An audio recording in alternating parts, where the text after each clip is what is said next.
Welcome, listeners, to a night of mystery, suspense, sci-fi, and romance. This is the Two-Timer Series Collective, a collection created by D.B. Watson, writer of the Two-Timer Series, available on Amazon and Kindle Villa. In this program, you will hear a different tale once a week, read by me, A.J. Carter. If you enjoy any of these stories, please leave a like and a comment. If you'd like a story and want to read more, leave a comment and DB might grant your wish. They would love to hear from you.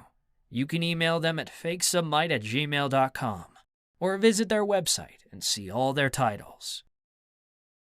Fault, a short story from the Two-Timer series. Tina Murphy hastily rushed about the small apartment packing. People were coming to remove the furniture, so all she needed to do was pack everything else. She threw and shoved kitchen items, clothes, and linens into cardboard boxes and large black trash bags, except for one backpack with an image of a popular cartoon. It sat on the cot beside a young boy, no more than 6 years old, who sat beside it, hunching with his hands folded in his lap. "Devin, is everything you want in your bag?" Tina asked, not glancing at him while she tied off a bag with a zip tie. Devin didn't respond as he continued to stare at Tina, rushing about. He knew even if she did answer her, she wasn't listening, so he remained quiet. Tina moved about the room, looking for anything she might have missed when she caught sight of a small race car in the corner. She released a deep, stressed sigh before snatching the car off the floor. She turned to Devin, who sat up.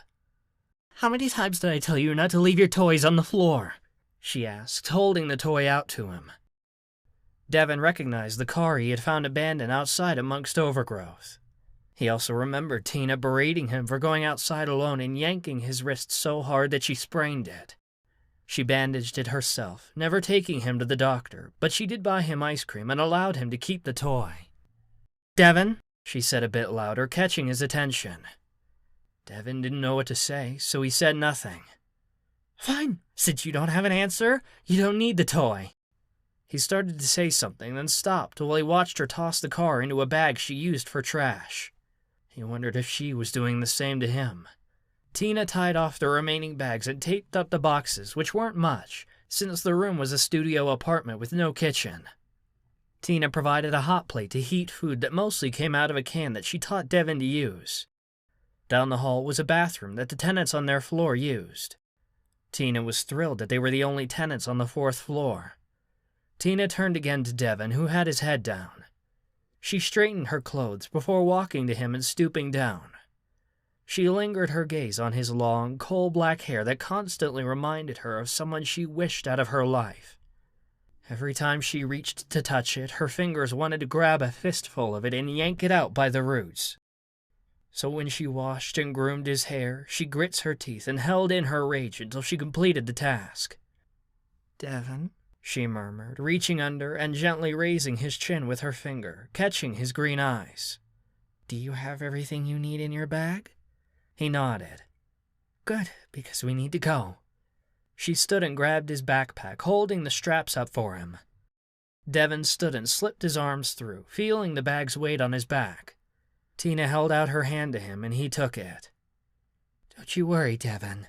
Your time will be short, and I'll visit often with treats. Promise, Mom?" "Devin," she snapped. "What did I tell you?" Devin froze with fear. "You're my caseworker, Miss Murphy." "That's right. For now, we must do this to survive. Understood?" "Yes, Miss Murphy." "Very good. I know this is difficult, but you only have Anton Potter to blame for your suffering. Anton abandoned you, and he alone." Devin only shook his head. They waited outside when a truck with 4 men arrived. Tina spoke to them in Dutch while Devin waited. One of the men was watching him. Devin stuck his tongue out at him, looking away, causing the man to laugh and go about his task. They took a taxi to the orphanage. While Tina signed the proper paperwork, Devin sat on a hard chair in the hallway, still wearing his backpack. Once Tina exited the room, he jumped to his feet, hoping she changed her mind, but she didn't, as she introduced him to his new caretakers.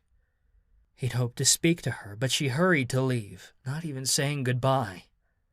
Devin panicked and tried to run after her, but a male staff member grabbed his arm and pulled him in the opposite direction. He wanted to call out for her, but didn't. She did promise he would only have to stay there for a short time. She broke her promise. Tina explained that it was Anton's fault for her short visits until he reached his preteens. Then her visits became shorter and unfeeling, then canceled. Her rescheduling turned into a phone call. Devin never saw his mother again, and his case was handed over to a new caseworker. Devin did try to tell people Tina was his mother, but it went on deaf ears until he was even questioning his memory. He knew that Tina told him at every visit and every call that it was Anton Potter's fault. Thank you for listening. This is a short story by D.B. Watson and read by me, A.J. Carter. You can find the Thriller series at Amazon.com under D.B. Watson/Two-Timer series or at her website at twotimers.squarespace.com, on audio at audible.com, and Kindle Villa.